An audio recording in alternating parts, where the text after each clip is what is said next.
If you like audiobooks or audio shows, check out a free trial of Audible. Just click the link in the description. I am your host, Bruce McGuire. Welcome to Mindshock True Crime. This is the Maura Murray series. Episode 56, Art Roderick and Maggie Freleng, A Logical Analysis.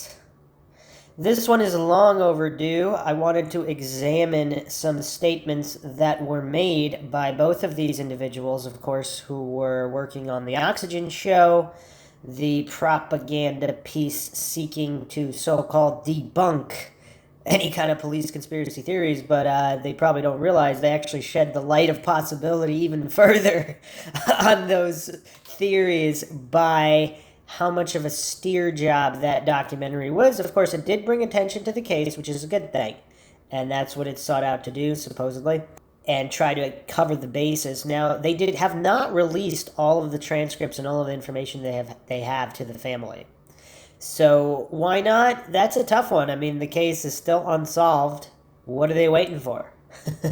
And the incompetence and corruption of the police is very, very obvious to everybody except Art Roderick, and actually I would say to Art Roderick.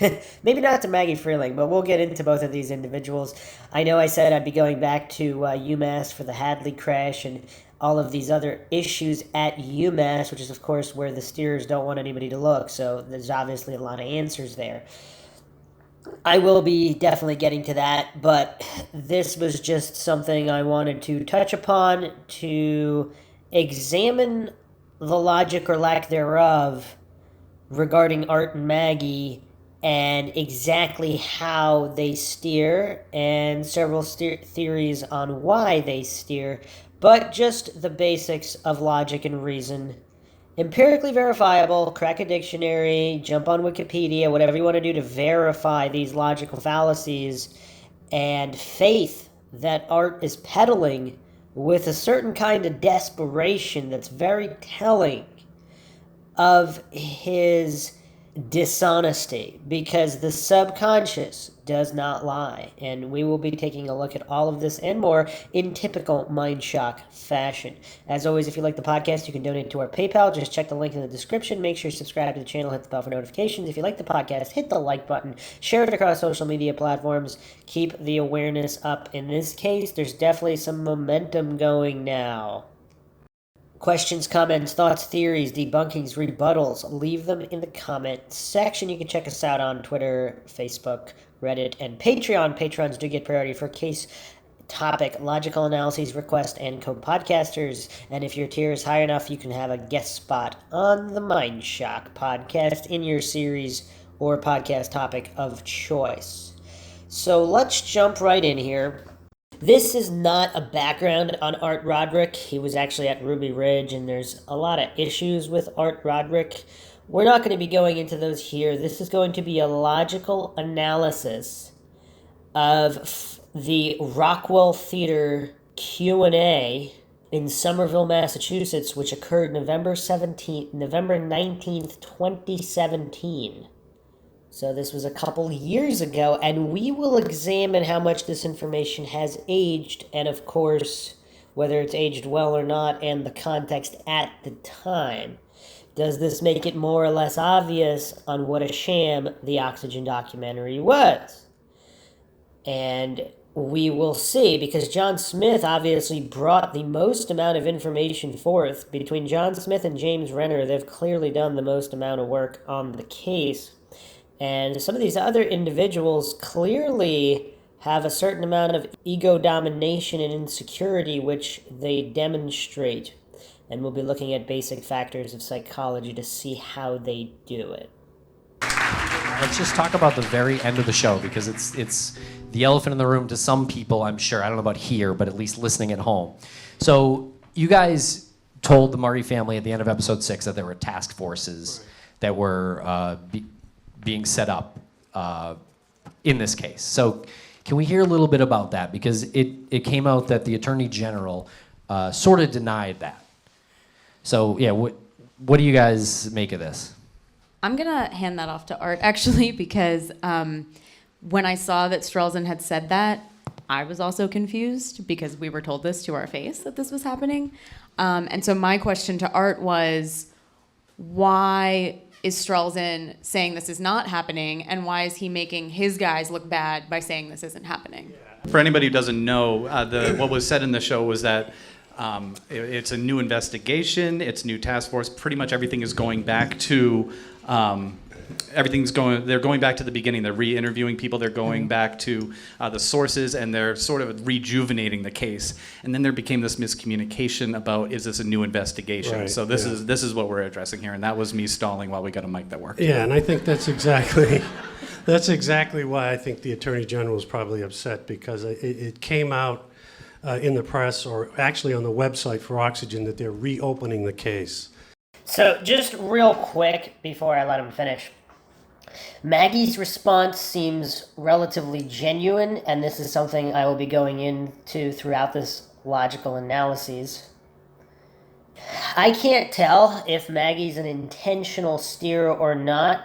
She might be naive enough and indoctrinated into the cult of state and authority worship severe enough to actually believe this information coming from perceived authorities. So I wouldn't jump to the conclusion to say that she's in on it or in on anything. She seems like it's very possible that she's completely honest about everything. Now, obviously, honesty is not synonymous with competency or logicality, obviously. She's quite silly in a lot of ways, but I think it's very possible she's very honest and actually is doing her best to help bring awareness to the case and to help solve the case. And I think that's a very, very interesting distinction between Art Roderick. Immediately, Art Roderick was already shuffling, stroking his goatee, looking nervous. And you can compare that with other instances. This is not someone new to public speaking. This guy was a former U.S. Marshal. It's not someone who has just this air of nervousness about him, and you can tell. If you've seen the Oxygen series, you could see his behavior. He's been on multiple panels. You could see that his base homeostasis position is not to be shuffling, stroking his beard, acting nervously. This is something that occurs when he knows something legitimate has been brought against him and in terms of the law enforcement in general, because he does have this allegiance. He's very, very biased in many ways, and we will examine all these ways. But clearly he knows this was a botched investigation. There's a ton of corruption involved. Now, that doesn't mean police harmed Maura Murray. That doesn't mean Maura Murray was even at the scene in New Hampshire, of course. So that doesn't mean any of those things, but clearly he's one of the most biased individuals that could be involved on this show. Maggie, although biased, seems like it's possible that she's actually honest, and she's doing her best to help. And we will examine these clear distinctions between the two of them. Now, he's scrambling to kind of try to defend this. This was some kind of miscommunication. And, of course, this is something you don't see in other missing persons cases. The steers and obfuscators always have this attitude, nothing to see here, everything's a coincidence. The coincidence theorists are just so extreme. But the critical thinkers, aka conspiracy theorists, or just anybody who knows how to employ logic and reason at above a 4-year-old level, you can clearly see that this is not your average case. There's no other case where you can point to this much funny business.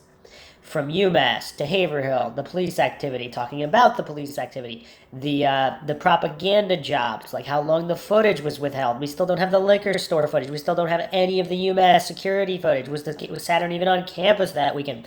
There's so much that's unknown, but Art Roderick, who seems to be very dishonest, and his subconscious is giving all these tells that he's trying to cover this up and make it look as normal as possible. And there's a certain amount of triggering and desperation involved in this whole process, because that was his task here, to debunk so-called conspiracy theories. Because they left out so much on the Oxygen show, of course. I mean, it's just a small percentage. It's similar to Making a Murder in a way, where they only went over 1% of Manitowoc corruption in the Stephen Avery case, which is the entire reason I launched the Stephen Avery Mindshock true crime series, because the Making a Murderer series was so biased in favor of law enforcement, and they left out so much exculpatory information regarding Stephen Avery, and of course the coincidence theorists, the theological guilters in that case, they all pretend the documentary was biased in Avery's favor, but if you look at the totality of information available, obviously that's not the case. So let's continue here and see how Art Roderick tries to dig himself out of this hole. Which infers that the case was closed at one time, and it never was closed. They've investigated this case from day one, and they've treated it as a criminal case, which is kind of unusual considering they don't have a body and this is a missing person. And that is also not true. If you look at the beginning of the investigation, look through all the news reports, this was a DUI walkaway. They didn't want to treat it as a criminal investigation, and then there were conflicting statements throughout. Of course, Fred Murray sued the state, and they said there were no files to give, while simultaneously stating that Maura Murray had the largest file in New Hampshire state history. And, I mean, nobody really asks Art Roderick these hard questions, but just based on how poorly he handles just these softball questions, it's just all very, very telling. But there's also a distinguishing factor between investigators and prosecutors. I was an investigator almost 40 years now. I worked on mainly cold cases, and I only went to the attorneys when I absolutely had to. And this is almost a straw man job here. A lot of these things have nothing to do with the overall tone of the case and how it was handled from day one. But again, this is the biggest file in New Hampshire state history. This isn't some little throwaway case with a tiny file where you can explain these things away like Art Roderick is attempting to do. Also, I wonder how many cold cases Art Roderick worked on where the police were responsible for the missing individual. Or does he pretend that never happens? I don't know. I'm sure a lot of you have had contact with attorneys out there, and sometimes it can be quite taxing. And we would only go to them if we needed a subpoena or a search warrant, or we're getting ready to arrest somebody for a prosecution.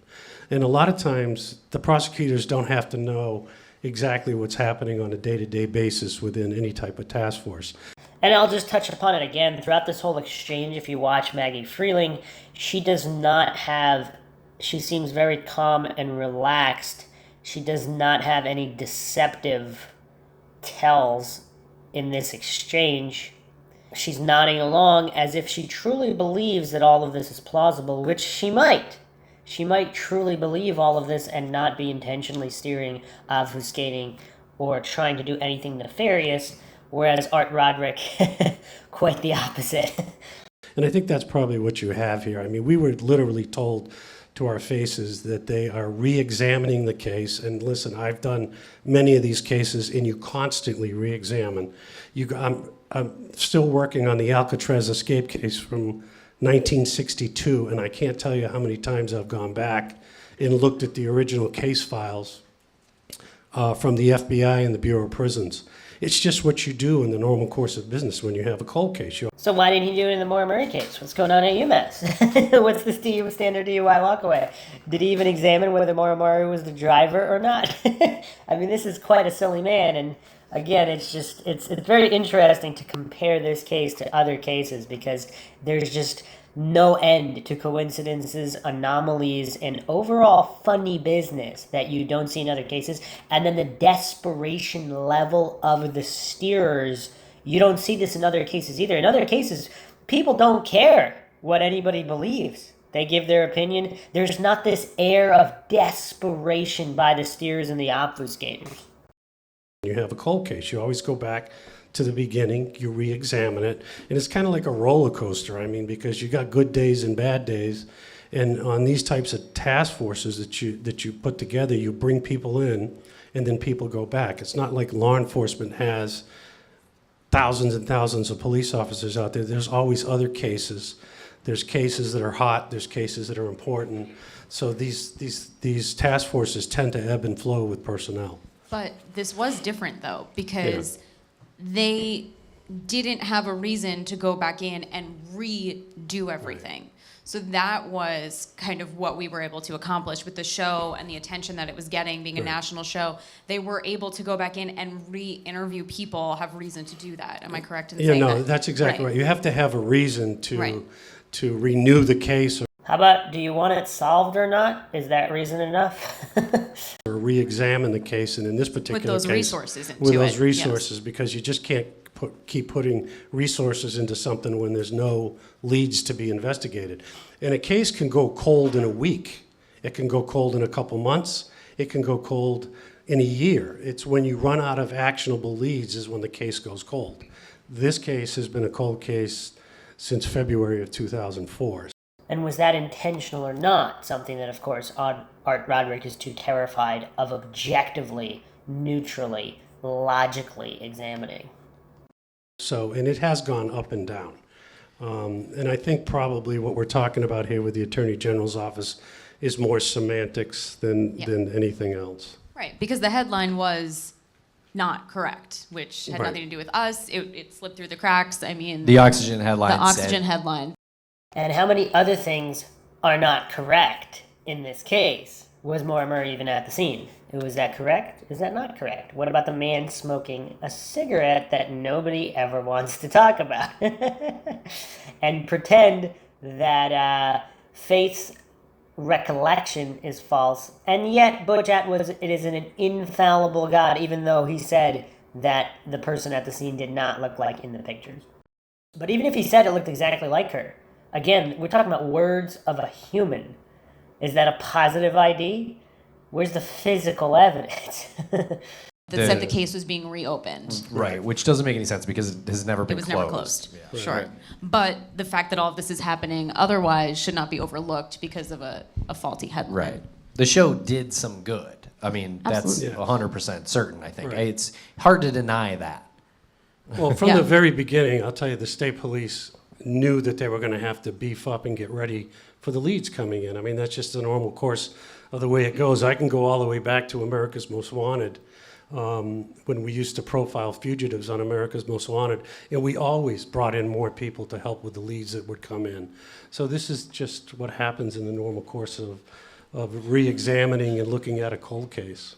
That's interesting. It goes into one of my questions pretty nicely. That's just the course of re-examining and looking into a cold case. Right. What's your thoughts on the crowdsourcing and the web sleuthing and the citizen detecting?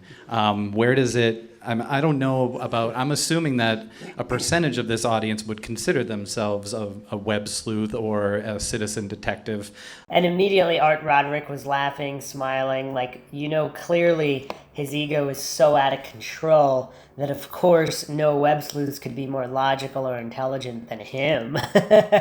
Appeal to authority, logical fallacy. I mean, just all of these fallacies. He probably doesn't even understand these logical fallacies, otherwise he would realize how silly he sounds pushing them forward. Or a citizen detective.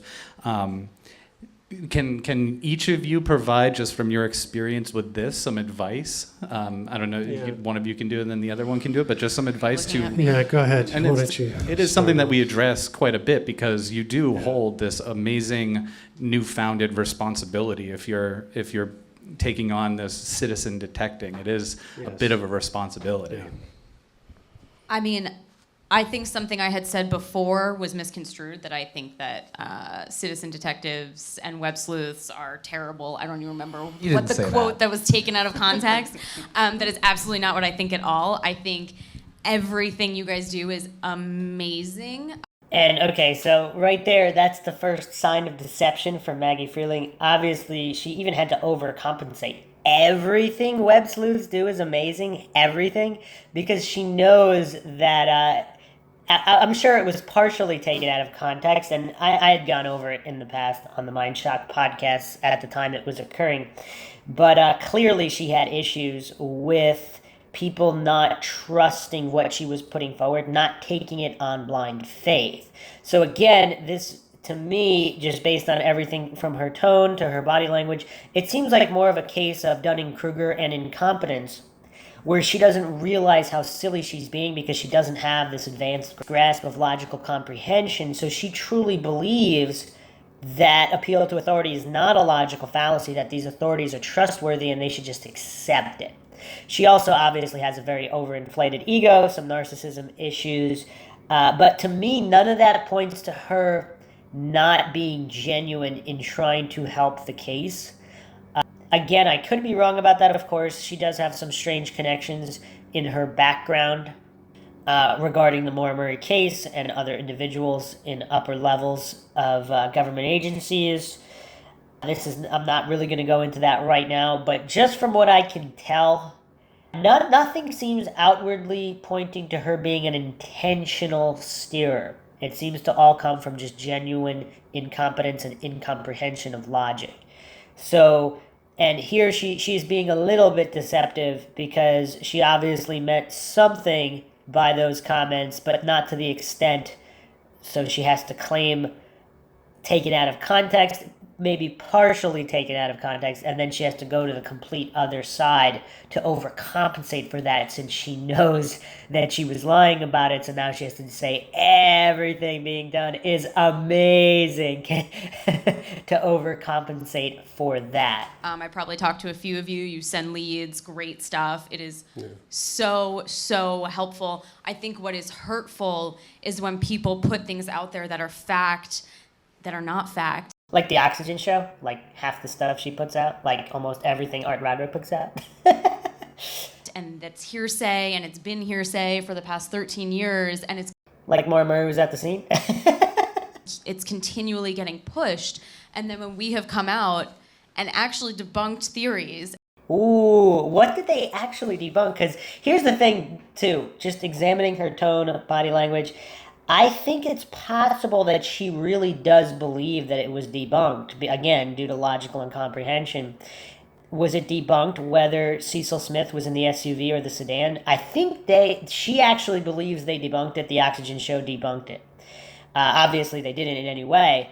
Anybody using logic and reason can see that nothing was debunked. It actually, the desperation in trying to specifically debunk it and the obvious agenda and steering of the Oxygen show makes it look like the conspiracy theorists, aka critical thinkers, like John Smith, they're actually more onto something. So before the Oxygen show, and when I first started looking at the case, it was a little bit easier. See, John Smith always came off as honest. He's just, again, everybody involved in this case seems to be completely loony. Obviously, James Renner, highly opinionated, but he clearly states what's an opinion versus research versus what was stated to him. So John Smith and James Renner seem to be the only truly 100% honest people in this investigation. And some people, they're just not a fan of Renner's unscrupulous methods, so to speak. But John Smith, he really seems very, very honest. At the beginning, it can seem like he's talking crazy with what he's alleging against just what happened at the scene, the stage. It just goes, it deviates so far from the official propaganda narrative that for someone who just starts looking at the case, it might seem like he's a little bit crazy or a tinfoil guy. But obviously, when you actually educate yourself about the case, see what's a fact, see what's not a fact, again, Maggie here seems genuine in her presentation. Now, maybe that's just me. Maybe someone else can dissect her tone and body language even further and find more signs of deceptiveness. To me, it seems like she's saying what she believes to be true. Like, in her mind, however feeble, she believes these theories were debunked. She believes this is a fact, this is not a fact. Again, is her subconscious giving us a clue here by pointing to the fact that what the Oxygen show is pushing is actually hearsay? And have said, this police conspiracy theory, it would have to be so deep and just so complicated and extensive that it's hurtful when people can't let go of these things. Now, here's where the steering comes in. Again, I'm not picking up intentional steering. It seems to be, it could be unintentional on her part just because of her own beliefs. She really does believe that the conspiracy theory is false. So, again, the straw man logical fallacy where the coincidence theorists have to pretend that it would have to be this complicated, crazy conspiracy theory. How many police conspiracies has she studied? How many other types of conspiracy has she studied where it was not one person acting alone? In places of business, during business conspiracies, business takeovers, whatever. 99% of all the individuals are not knowingly covering up anything or knowingly participating in an unlawful event. They think that these people are telling them the truth. They're just basically hoodwinked, kind of like she is with authority. So she's pushing these coincidence theories, these illogical coincidence theories. But is she doing so knowingly? Maybe she is. Maybe she's not. But I'm not going to automatically assume she's complicit in pushing this coincidence theory propaganda against all logic and reason. It might be what she really believes because she trusts these perceived authorities or law enforcement. She puts her faith in it. But scientifically minded individuals, people who believe in logic and reason, objectivity, they don't do faith and religion. They don't do these fallacious appeals. It's only about actual facts, actual validity, and reality. So she just proves the point there by herself being hoodwinked. That proves how the police conspiracy would occur. It wouldn't have to be elaborate or anything. It'd be one or two or three people who could have other people just trust. It's as simple as that. That are just really not plausible. I think that was what was taken out of context. I think everything armchair detectives do is amazing. Does she know what the word everything means? Because everything would include the police conspiracies. So again, plausible. It's not plausible. So this is an appeal to incredulity, logical fallacy. So whatever her own feeble mind finds implausible, she believes is actually implausible in reality. She's never heard of The Truth is Stranger Than Fiction. I guess she's never researched any of these police conspiracies, any of these other conspiracies that were proven to be true and how they were executed. Because if she wasn't completely clueless about all that, there's no way she'd be saying this with a straight face. To me, she has a straight face here. The listeners out there, they can disagree. They can pick apart her micro expressions and her tone a little bit more. But again, to me, she's pretty consistent. And she's been pretty consistent from the beginning.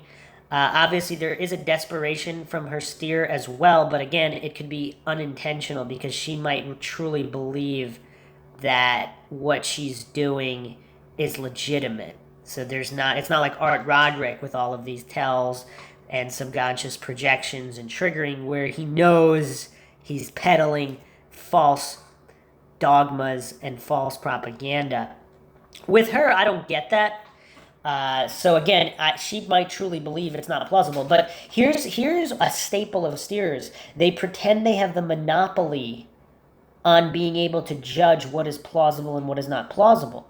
So again, if Maggie wasn't this silly, if she was more logical, she would understand how illogical and silly she is in claiming only she or the Oxygen Show or police can determine what is plausible or not. And that's a staple of narrative steerers. They pretend they have this monopoly on plausibility, which, of course, in this kind of dogmatic religion, where it's basically a cult of authority worship, you cannot question that. But in real science, anybody scientifically minded or logical, you can empirically verify anything for yourself. What is plausible, what is not plausible. It's like doing arithmetic or verifying the order of the ABCs. There's nothing to take on blind faith. So because other people this is where Maggie got a little bit triggered, because when people point out her own illogicality due to her ego, and she's got a lot of Dunning-Kruger going on as well, where basically she's too incompetent to realize her incompetence. And her ego prevents her from actually learning and moving forward in these regards, because the ego is so afraid of being wrong. She doesn't want to be made to look wrong. I mean, she's this official personality in the case. She did the Oxygen Show. So for her ego, her ego will not allow her to honestly examine her own beliefs and how she pushed them, because she would be made to look so silly. She can't handle that. So, of course, the mind has these defense mechanisms, and that's what we're seeing here, and all of these logical fallacies. And so when other people don't take it on blind faith as gospel truth, whatever the statements of the police are, because conflict of interest is something coincidence theorists really struggle with.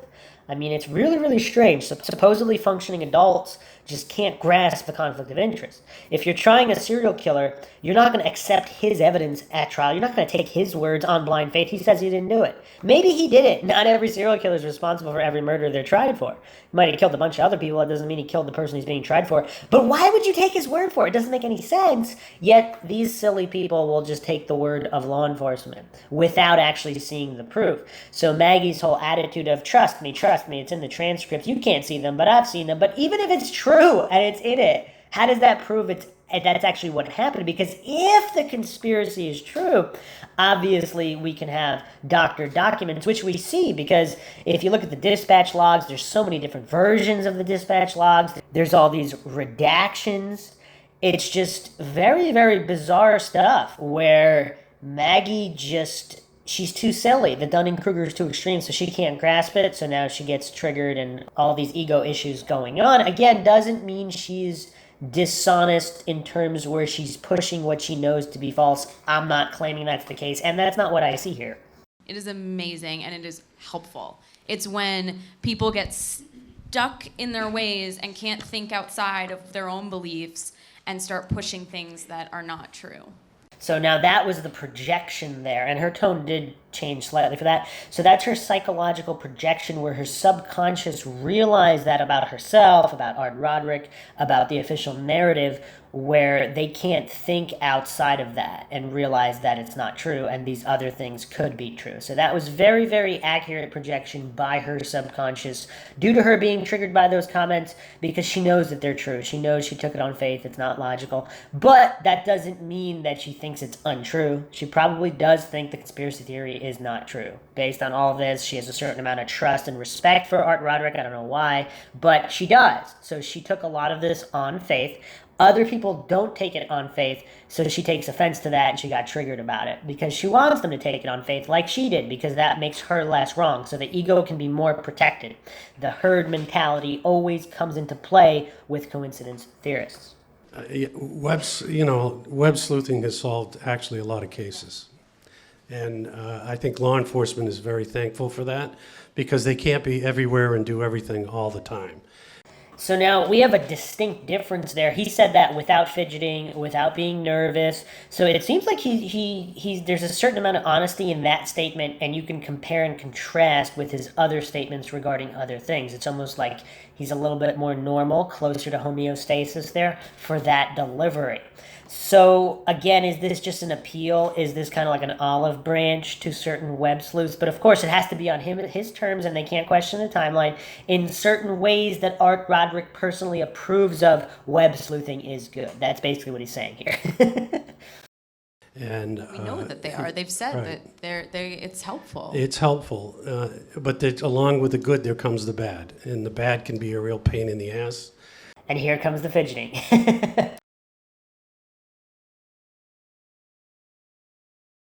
And it takes time and effort and energy for law enforcement to go out and look at these theories. And they look at everything. I can't tell you that while we were filming the show, we actually had a couple leads that came directly to us. We passed them on, and the next day they were there doing interviews. So. And also, I'm just going to refer to Tim and Lance here.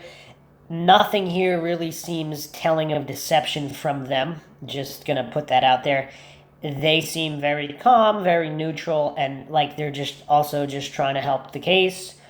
That's just what it seems like to me. Other people can pick them apart if they want, but I don't see any signs of deception or anything like that from them here. But Art Roderick, very telling, very telling. They're on top of it. In this Everything you guys case, pass along, they jump on. They jump on. And if you haven't actually checked out the podcast I did on assumed competency, which is, again, one of the biggest issues, people assume police officers are competent. So based on which statistics you're looking at, police have a less than 50% rate for solving homicides. So again, it depends on the jurisdiction, depends on the area, but some areas 60 to 70% unsolved homicides. Now that statistic could be even worse because out of the so-called solved ones, what percentage of the time do they get the wrong guy? Because we know it's not 0%. I mean, there's definitely a percentage there. Could be 1, could be 10, could be 20%. I mean, nobody knows, but it's more than 0. That's a fact. That's a fact. We've seen these exonerations. So if police are that incompetent that more often than not they don't solve cases, then all of this faith, all of this blind faith and trust in the corrupt and or incompetent, how valid is it? I mean, how silly do Art and Maggie look up here just blindly defending law enforcement as if they would have solved it if the information was there? That's such a big if. I mean, why would you assume that? I mean, we have black and white fallacies. We have just all these fallacies across the board from them pushing this propaganda. And they desperately want everybody to be a coincidence theorist along with them.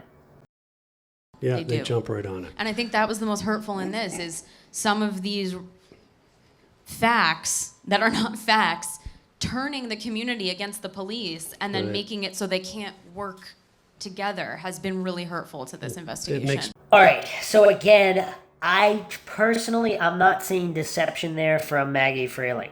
Other people, feel free to disagree. She seems honest when she says that. Now, here's the problem. Again, psychological projection. It's hurtful. Now, here's what, again, due to Dunning-Kruger and just this very, very severe lack of logical comprehension, with Art, I'm not convinced he's this silly. To me, it seems like he's clearly pushing deception and he clearly understands everything. Whereas Maggie, no. Maggie seems to really not understand any of these things, which is why she seems generally probably was hurt by a lot of these statements, because she truly believes, she really keeps the faith in the corrupt and or incompetent establishment and law enforcement. Now, obviously, there's plenty of, even if the good officers outnumber the bad, it's just this blind faith in every single officer. The silliness is just off the charts on her part here. So she said it accurately, these so-called facts. Are these facts that are put out by law enforcement, are they really facts? And why is she so terrified of anybody objectively verifying them and not taking it on blind faith? Because, as she said, she's operating with the faith-based presupposition, the circular reasoning, logical fallacy that there is no police conspiracy, therefore it should be this, this, and this. If there is a police conspiracy, and I'm not saying there is, but if there is, how would it be carried out, and why would you trust? Now, again, the police conspiracy, there's several different police conspiracies. One, either Williams, drunk driving, hit Maura if she was even there, and that was the cover-up, or they know what happened. It was not a police officer responsible. It was somebody maybe known to police officers or not, but either way, they covered up their own incompetence. There's so many different ones, but if any of them are true, why would you take on faith? That's what Maggie doesn't understand. Logically and scientifically minded individuals, they're not religious. They're not going to take the words of humans. Even if they're correct, you're just not going to believe it. It's hearsay. So her subconscious is accurately projecting through psychological projection what is fact, what is not fact, and that's an issue. So again, you can't fool her subconscious, but her conscious mind clearly not understanding the basics of logic. People fearful to go to the police and pass this information on, which is sad because that's really where it's got to go. Unless the police are actually responsible. So if it does come out that the police were responsible, it would be interesting to see what they would say about their own comments here, because again, as they accurately projected before, not thinking outside of, like, they stick to their beliefs or whatever, which is exactly what the coincidence theorists and the steerers do, because they can't even consider it wasn't more at the scene. Or there is some kind of a police conspiracy. The DEA activity, the U.S. Marshal activity in the area, all coincidentally that night. Some people don't dismiss it all as coincidence theory. They think that there might be something to it. And in any kind of logical, honest investigation, you'd examine those things, not ignore them, not sweep them under the rug and pretend it's all it's all nothing to see here, like Art Roderick advocates. I mean, we're private citizens. I'm a private citizen now. We're all private citizens here. The reality of it is we have no right whatsoever to any of the information that the police have in their criminal file. It depends. I mean, obviously, in other cases, like the Jennifer Kessie case, the family sued the police to get all their files, because if they're not going to solve the case, because again, either, what are the options here? Either they're that incompetent that they can't solve it, in which case they should release the information. Or if there's some kind of complicity and there's a cover-up, they're not ever going to solve it. So then they should release it. So this kind of Art Roderick's pretending he's just this private citizen goof. Does that mean he's not biased? Number one. Number two, is he really a private citizen? Because we have no idea what kind of contracts he has behind the scenes. He's kind of this media personality, spokesperson. So we have no idea what kind of contracts he has. So is he truly operating as a private citizen? But again, he just threw that out there to obfuscate and strawman, of course. And they have a very delicate balance they have to weigh out there. They have to be able to realize what information they can release. Okay, what's going to solve this case? Because they did such a great job of that so far. I mean, is the information they withheld, did that lead to anything? Again, compare and contrast, Artie boy. It's like he really thinks all these listeners are that silly that they haven't studied any other missing persons case. What's protocol and what's not protocol? What's protocol for a DUI walkaway? It's really, really bizarre at not only his desperation, but his assumption that all the people he's talking to are just that silly and illogical. Maybe not, though. I mean, if Maggie bought his spiel and his shtick and the law enforcement propaganda, maybe everybody would. I don't know what he's thinking here. Maybe that's what he's thinking.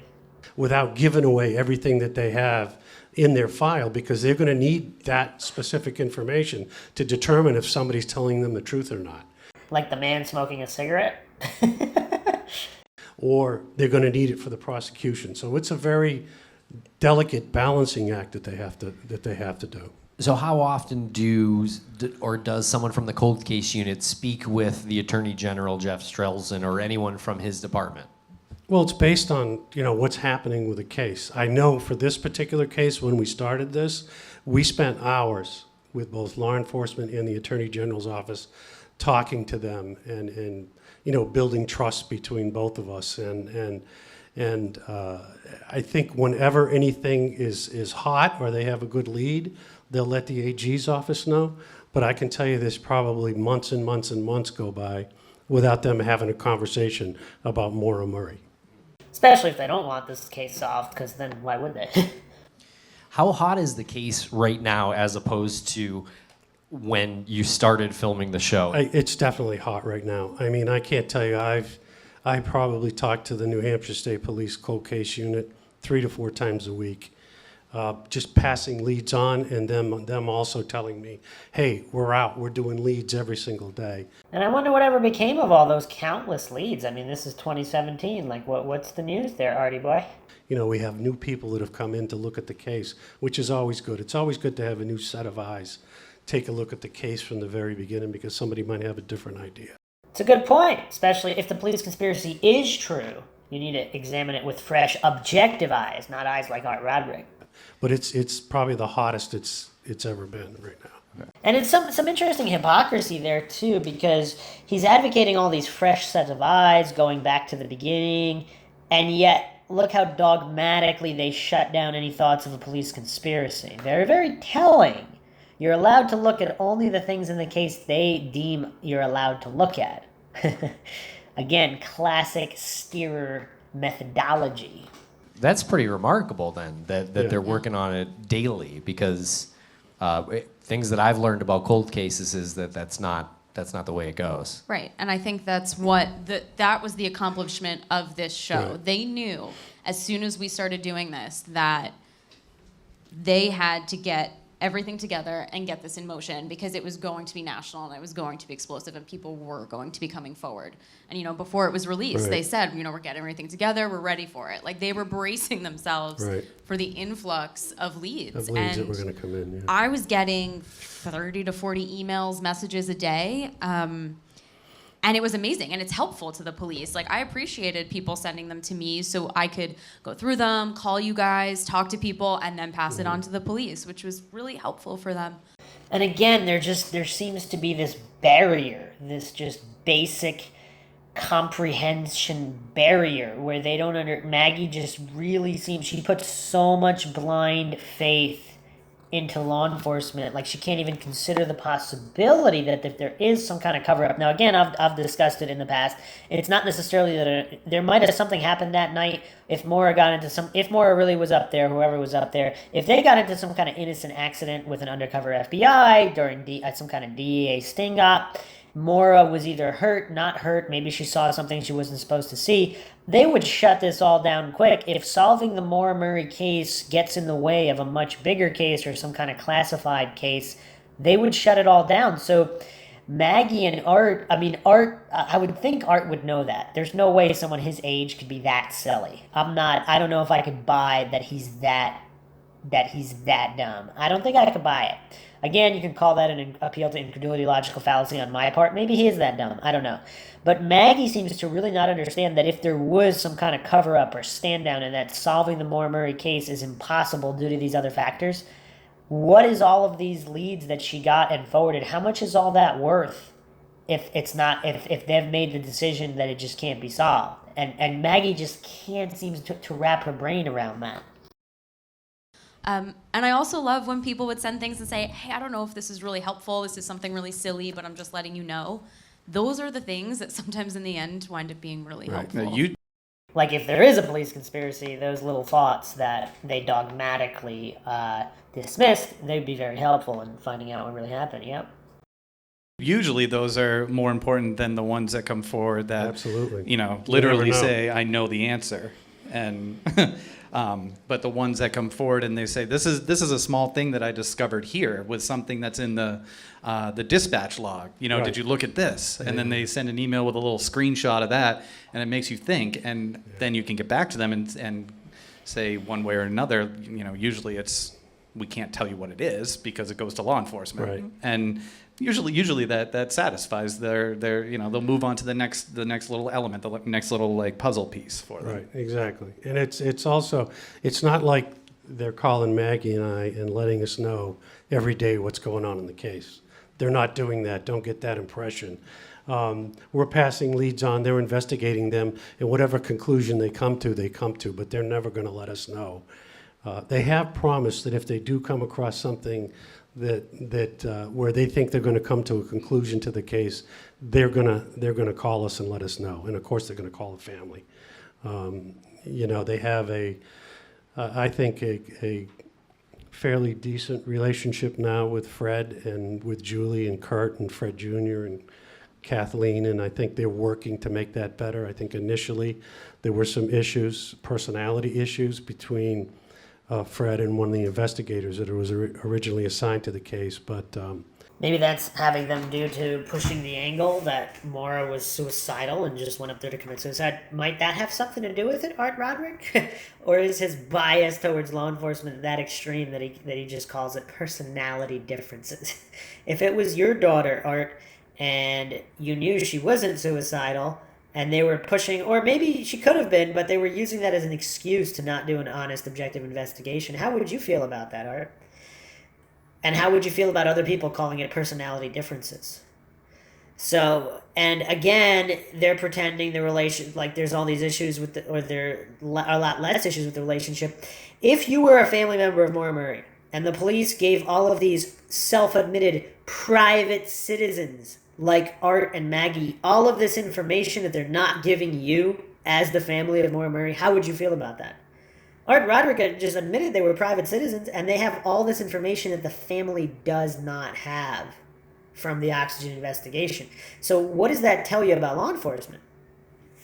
And what kind of behind-the-scenes deals were made where they would give them this information? I mean, even the ATM video, which again, only very few frames of the total frames released, it looks like some of the frames were intentionally manipulated as well with some blurring or obfuscation, so you can't see exactly what's there, including what type of vehicle Maura was getting into or what was outside of the ATM. Because again, there's no evidence the Saturn was actually on campus, so the Saturn might have already been taken by somebody else, elsewhere, who knows by that point, when she was at the ATM, and who was she with? Who was she with in the liquor store footage, if that's even her?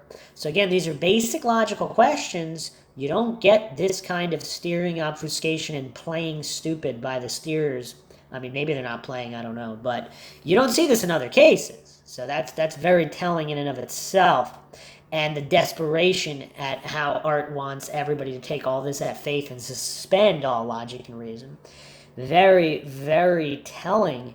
But again, as if you were a family member of a missing persons and the police released all this information to these private citizens that they won't release to you, how would you feel about it? And how would you feel about someone like Art speaking about it, calling it personality differences or all this other nonsense?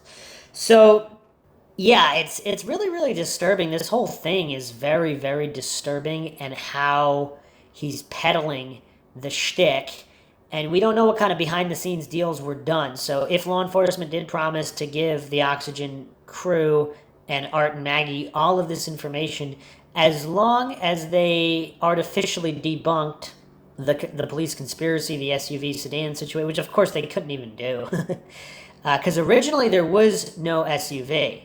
If people remember the timeline, Cecil Smith supposedly there was no SUV. So whoever saw the SUV was mistaken. It was supposed to be Cecil in the sedan. And then the Oxygen show, they came up with the genius idea to put Cecil in the SUV, which he couldn't even remember if he was in it. And then, of course, there was the earlier accident in the ditch where the vehicles were switched. Supposedly, we don't really know. I mean, I'm actually going to do a dedicated episode on that because there is some new information regarding the tow situation, which, again, completely another inconsistency, coincidence, anomaly that these illogical steers and coincidence theorists want everybody to just have this attitude, nothing to see here, as if it's all completely on the up and up.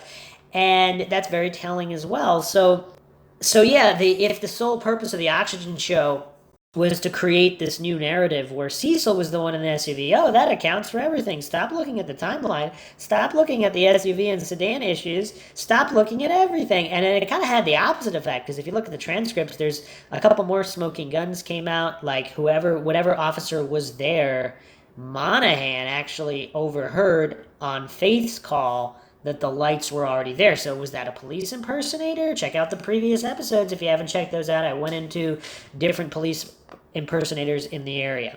So yeah, there's so much here that's just such an obvious stare. And I really don't think Art knows how silly he's coming off to non-coincidence theorists, to people employing critical thinking, deductive reasoning, and just the basics of logic. I mean, one of the first conversations we had with the Attorney General, they said that they want to mend that relationship. It's different people now, so everyone has really come together to try and solve this, and that's the main point of it. And if it does turn out to be a police conspiracy, how helpful is it to solving the case when you dogmatically refuse to acknowledge logic and reason and expect everyone to take it on faith from possibly guilty parties? Again, guilty of what? I'm not saying.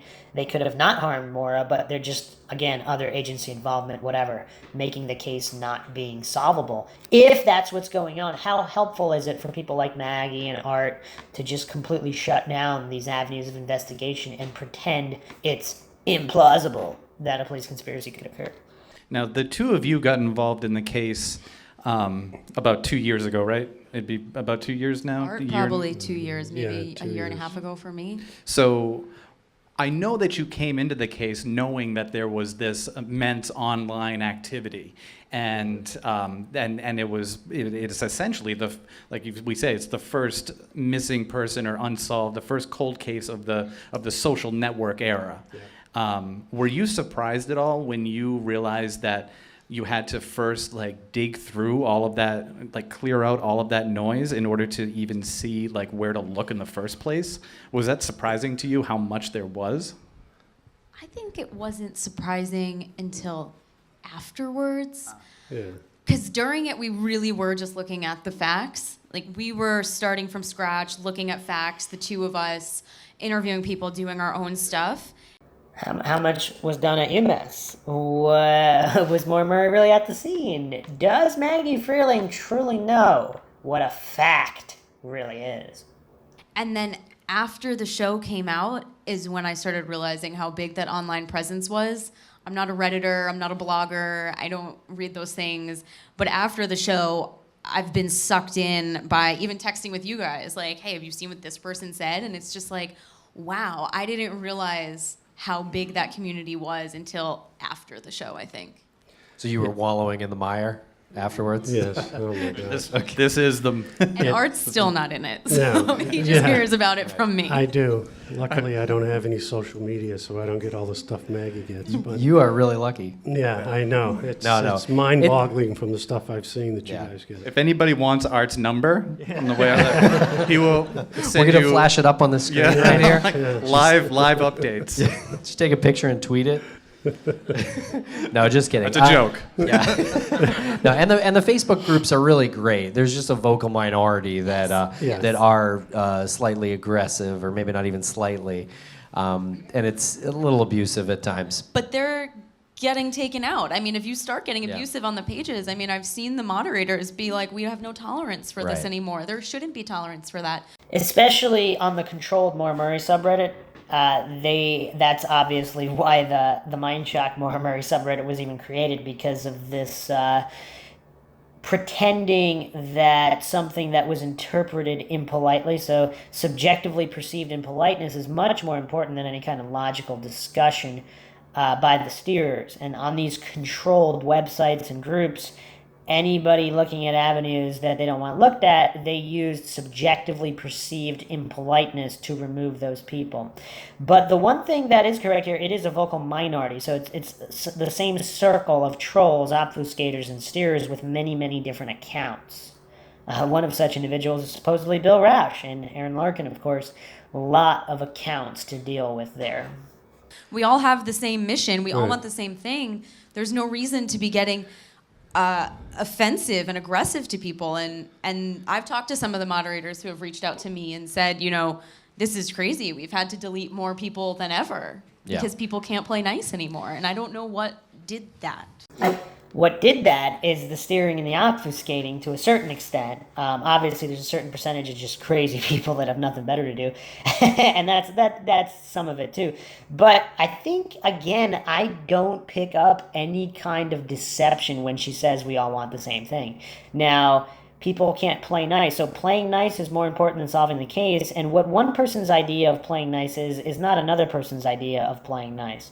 So that's another thing where when someone gets ego triggered, when their own beliefs, when what they took on faith, they don't like it called faith because that makes them look silly. So they have to pretend the person that exposed that isn't playing nice or being impolite or whatever, anything to shut that down and protect the ego instead of actually getting to the truth.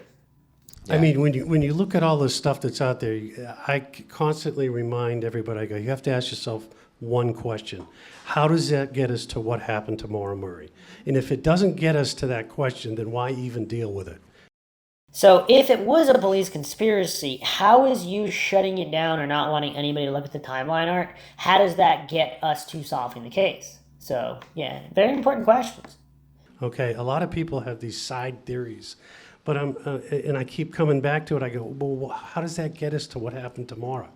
Because you can waste a lot of time going through 1,000 rabbit holes and that have nothing to do with what gets you to what happened to Maura Murray. But how would he know if he doesn't know what happened to Maura Murray? Unless, is this some kind of Freudian slip where he knows exactly what happened? So he knows that all of these are, what are his words? Waste time. How do you know it's a waste if you don't know what the answer is? Again, I don't know. It's hard to believe these people are really that silly that they're lower than a 4-year-old's comprehension. And I don't want to insult 2 or 3-year-olds.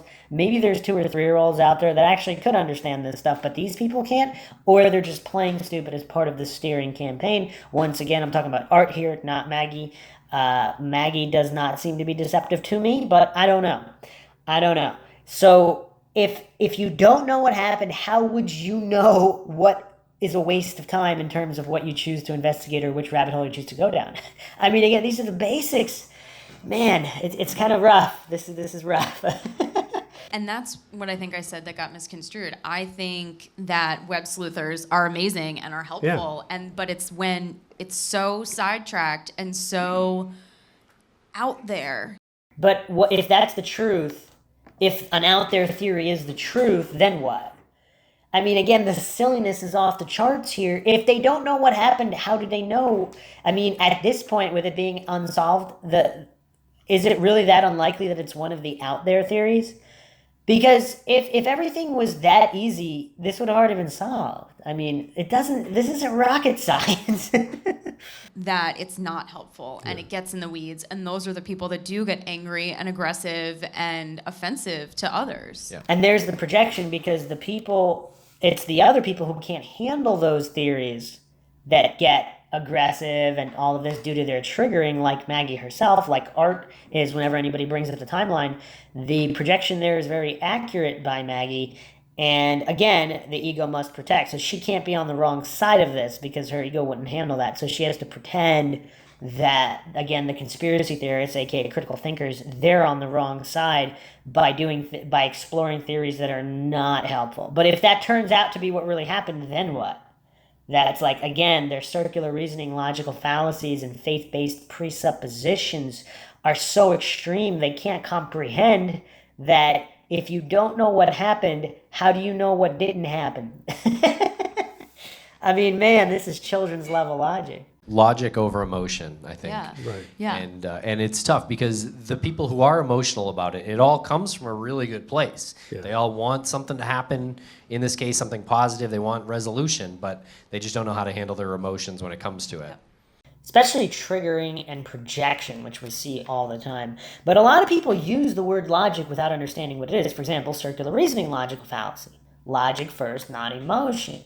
So pretending you know for sure what didn't happen, if you don't know what did happen, I mean, that's that's as illogical as you can get.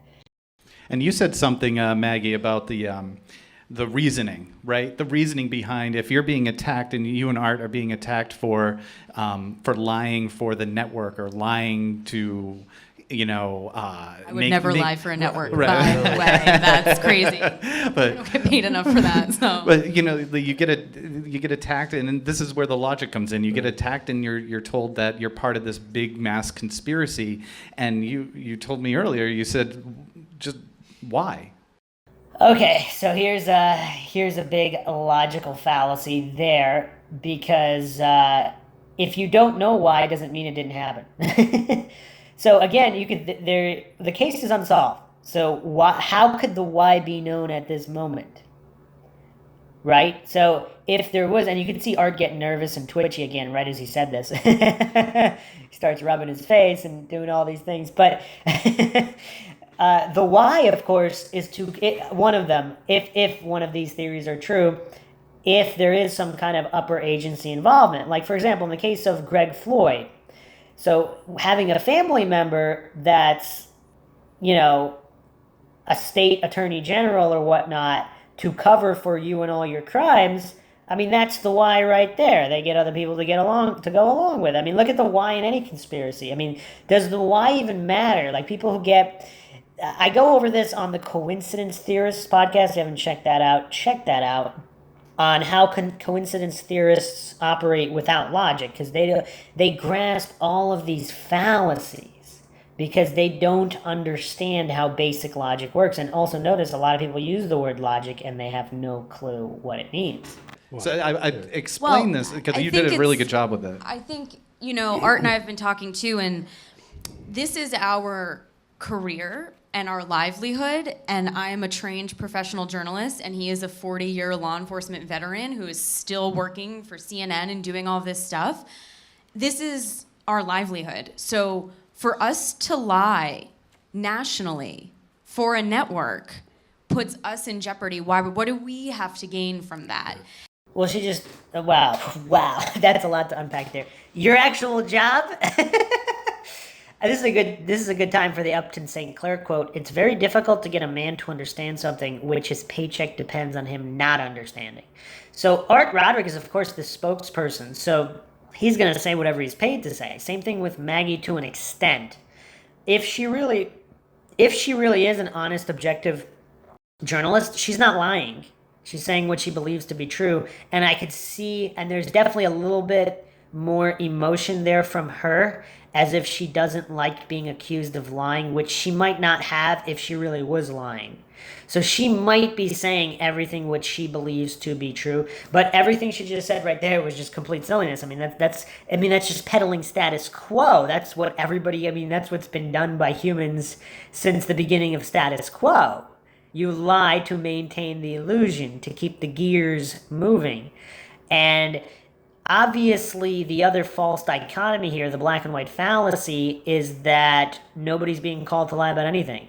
The perpetrators of the conspiracy tell people stuff, the people at the top, the people all carrying out the orders, they don't know it's a lie. They think it's the truth. So they're saying the truth. Like, it's so weird how coincidence theorists just are so clueless about how conspiracies are carried out. But again, I definitely see a difference between the way Maggie Freleng speaks and carries herself and someone like Art Roderick. Art Roderick is clearly in on the know. Now, as far as making the jump to lying, I mean, he's definitely steering, propagandizing, and framing. Maybe he truly does believe law enforcement had nothing to do with it, but the way he blindly defends actions which are obviously indefensible, that's where you could put that under the umbrella of lying, or at least being deceptive. And I think when information is put out there on the blogs and the pages and Twitter, I think people really have to think, where is this coming from? Does this person have as much to lose as Art and I have our jobs? If I lost my job, I mean, that's it. That's the end. Exactly. So she would do what was asked of her to keep her job. She just gave the answer for her and Roderick on why they would be part of the conspiracy, and she seems genuine in doing it. So, if I wasn't a journalist anymore. So do these people who are saying these things that are their fact, and Maggie and Art are lying and they're part of this conspiracy, and that's again another black and white fallacy. Being part of the conspiracy doesn't mean you're lying, because if Maggie took it on faith from these corrupt and or incompetent individuals, she thinks it's the truth and she's repeating what she thinks is the truth, she's not lying. But she did answer her own question there. They can't lose their job, so they'll peddle whatever propaganda is asked of them, either knowingly lying or whatever, just following orders that they believe reflect truth. The police did this and people take it for fact. I mean, these people can lie. Are they being held to the same accountability standards that Art and I are? And I think that's really important to think about, is who is saying what and what are their motives and what do they have to lose? Very good point, especially during the interviews with law enforcement like Cecil, Monahan. It's a very good point there, Maggie, and clearly she did not interview them with that framing if she still thinks the police conspiracy is impossible, because you do have to look, what do these people have to lose?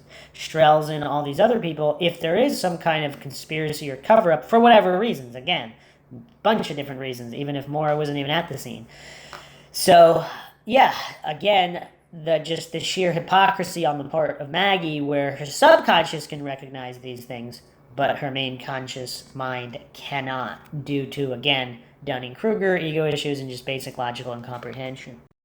There was a lot of things they wanted us to do that we just said, right. no, Art we're and I not are gonna do certainly that. not, Yeah, we're not lying gonna or do pawns that. for the network at Right. all. Yeah, exactly. Well, and you can see she had a couple little quirk adjustments there. She didn't just say that calmly like she said other things. She adjusted her chair and shuffled around while she said that.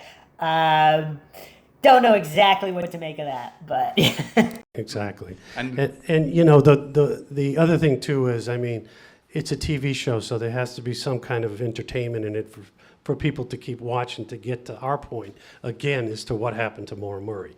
Okay, so some of it is Hollywooded Sure, which is up a what we little. fought about Yeah, a lot of which- the time. I said, right. this is really crazy. This is really Yeah. sensational. I'm a serious journalist. Art is a law enforcement agent. Like, Right. and they'd say, look, we got to get people to watch it. And Right. people did watch it, though. They did. Yeah. And it was for the 6 hours everybody saw out there. If you did watch the show, I'm sure most of you did. There was 300 hours of just filming us to get those 6 hours. The interviews that we did did probably around 100 interviews. Everybody was interviewed for an average of an hour to an hour and a half. did they interview all the fire department members and other first responders at the scene? I wonder Wonder if they interviewed them. Anybody who can verify what Cecil was driving. Did they do those interviews? An hour and a half. So all you saw was a quick. Some were 3. There was a lot of 3 Yeah, hour there interviews. was 3 hours. Or Most 3 law and a half, enforcement 4 were about hours. 3 hours. Yeah. Would be interesting to see that, right? What are they holding back? And so, you know, you have to cut it down. And I remember when we started it, we were concerned we weren't going to have enough material for 6 hours. And we ended up cutting out a lot of stuff, unfortunately. Yeah, and you got a ton of extras on the Oxygen website. Yeah. That brings me to the interview. One of the best parts of the show, at least for me, like top 5 parts of the show, was when you interview Jeff Williams and Cecil or Cecil Smith. Right. And Cecil. and you can talk to us a little bit about that, because there's you see like 20 minutes of an interview. Yeah, is it Cecil? I don't Yeah, know. I think it is Cecil. Cecil. It's what I wanna know. absolutely Cecil. It is Cecil. Okay. It's good. Cecil. I don't know. Thank you. I think I called him Cecil. So. All right, thank you, everybody. We'll see you next time. Who is a very nice man. Yeah, he is. Yeah, we were, you know, again, you only saw a couple of minutes, but we spent a lot of time with the law enforcement people. And one of the odd things was Jeff Williams, who was the chief of police in Haverhill at the time, had come up to us probably in week 2 or 3 of shooting and wanted to be interviewed. They all wanted to be They interviewed. all wanted to talk. Wow. Well, I wonder how many people believe that. They wanted to be interviewed.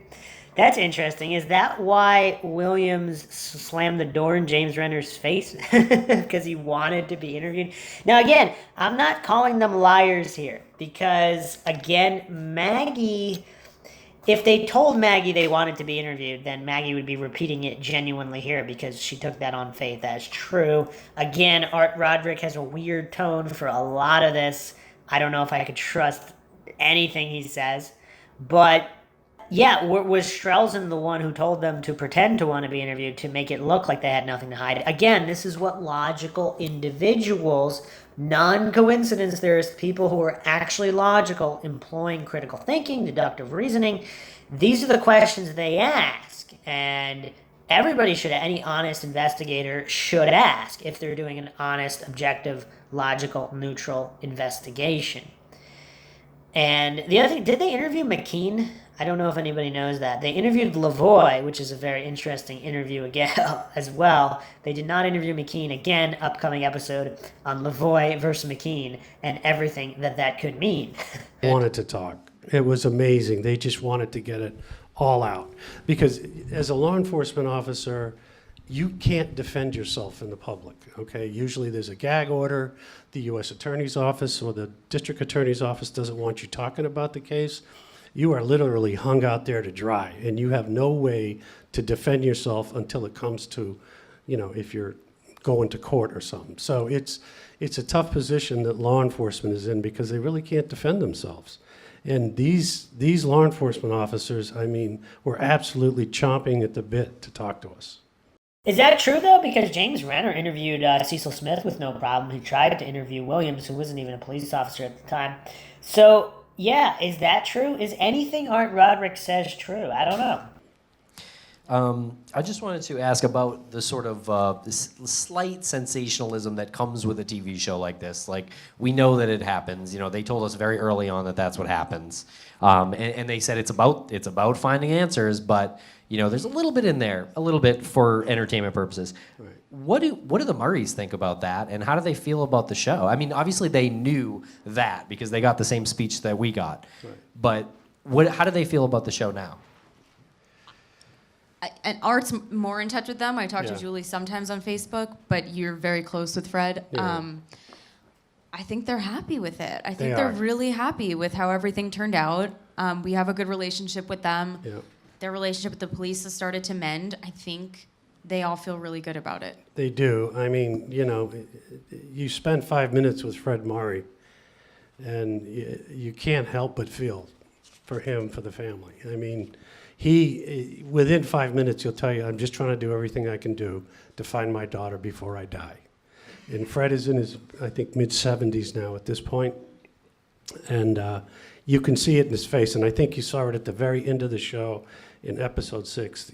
Every single time. I mean, he'll come in with a list of everything he wants to get out. And we're like, Fred, we're going to interview you 4 more times. You'll get it all out. You'll get what you can say. We want you to put out as much information as you can. And it was pretty cool seeing the family interaction with Kurt and Julie and Fred Jr., when they were all together. And, you just got to feel for him. This is a guy that's just trying to find his daughter.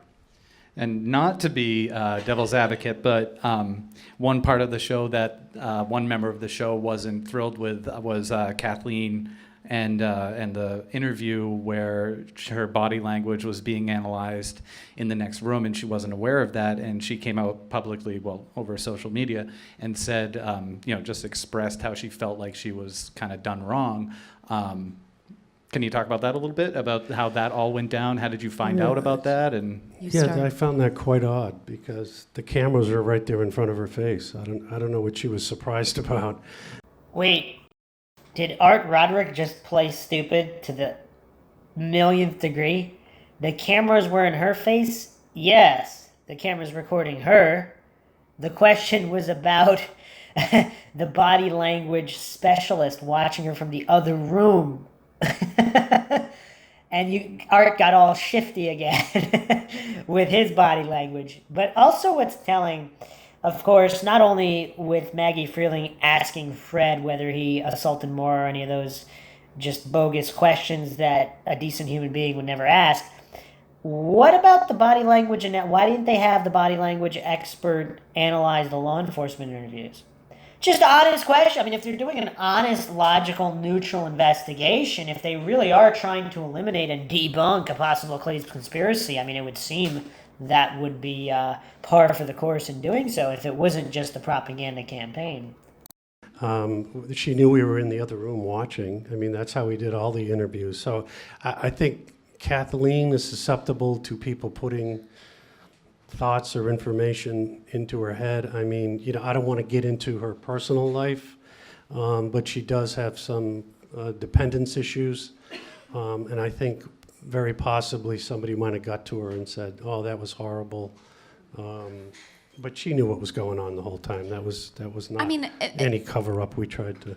And you see how nervous he got again, all the shifting, the scratching. Does he realize he has these tells or no? Because when it seems like he's being honest, he's not doing any of that. He's just sitting there normally with a normal tone. It's it's really, really bizarre, but it seems like they know they did her dirty. We didn't love that, as you guys know. I mean, You knew as it was happening. I was texting you guys like, I'm so pissed about this, but it happened. Mm-hmm. And you could see Art there sitting looking dumb about it because Maggie, again, it seems like she's being honest. And that makes Art look bad because Art's like, oh yeah, everybody knew what was going on, so then why is she feeling bad about it, obviously? It's just like all these little details, and if they're going to be, if Art's this deceptive about the little details, I mean, why would anybody trust his word about anything big coming down from law enforcement? And in post, we worked with it as best we could I think the whole point of it was people had been talking, and you guys know that Kathleen is a liar. Kathleen knows all this information. She's withholding information. And our purpose was to kind of say, no, she's not. We had talked to her. We knew she wasn't. Right. And I think people even on the thread, when she had posted, she was upset about it. Understandable, you're upset. I get you, girl. I feel you. I would be upset too. So if the whole point was to clear Kathleen, why didn't they employ the same methodology for the police officers? Where's their body language assessment? Why was the expert not looking at them? Huh? But then people were like, but you looked good. She did look good. And that's what we were happy with in the end. Even though that happened, we weren't happy it happened. In the end, we didn't make her look like a monster, or the editors did not make her look like a monster. And I think she looked truthful, which I sat in a room with her for almost 4 hours. Right. That was a 4-hour-long interview. Yeah. And I did not think Kathleen Murray was lying to me. Because Maggie Freleng is just the beacon. She is the standard in being able to tell whether someone is lying or not. I mean, Roderick's sitting there lying about everything all the time, and she can't tell. I mean, I don't know. Maybe nobody asked her directly, but I think she is being honest here in talking about Kathleen. Again, I think she's being honest with just about everything. But again, this kind of ego and narcissism, whereas if Kathleen Murray was lying, as if Maggie Freleng would be able to tell. And I had no idea what Art and Evie were saying on the other side, but I'm glad they came to the same conclusion. The whole point of the interview and why we had Evie Pomperis there from the Secret Service, or former Secret Service, sometimes people don't know what they know. And our whole point of doing that particular interview was figuring out what the phone call was all about that upset Maura 2 days before she ended up going missing. And then, of course, was that honestly done? If you're supposed to go back to the beginning, which phone call was it? Was it to the desk line at 12:40? Why is nobody talking about that? If they did an honest investigation, how do they know which phone call? But they're just, again, going on blind faith, circular reasoning, logic fallacies, pretending it was this call and not another call. It's just very, very obvious how this is all one big steer. That or Art Roderick is just one of the silliest humans on earth. But if that was the case, how does he tie his shoes? I don't know. It's just if you believe he's that silly or he's steering. So there's a lot more to unpack, of course. I'll be following up this episode with more, but let's just finish the point here. And we found out exactly what that phone call was about. That was the purpose of that whole interview. And We it didn't took think she three was and a half lying. We hours, thought right. something happened that seemed so normal to her, but Right. actually was very upsetting to Maura. And again, wow, how does she know it was upsetting to Maura? How does she know Maura wasn't upset about something else? So even if Kathleen Murray is telling 100% the truth, which again, I have no reason to believe she's lying either. I have no problem with people saying she was telling the truth. But yeah, if she was, what does that have to do with Maura's state? If Maura was upset by a separate phone call, what does that have anything to do with Kathleen being truthful? Again, these people just do not understand the very basics of logic. I can't even believe I have to go over this. And the pushback from the steers and the coincidence theorists on anybody just employing even the very basics of logic and reason, it's very, very telling. Very, very telling. Right. Was our theory the whole time. Kathleen's not lying. She doesn't know what she knows. Right. And that's exactly why we had the expert there to help us.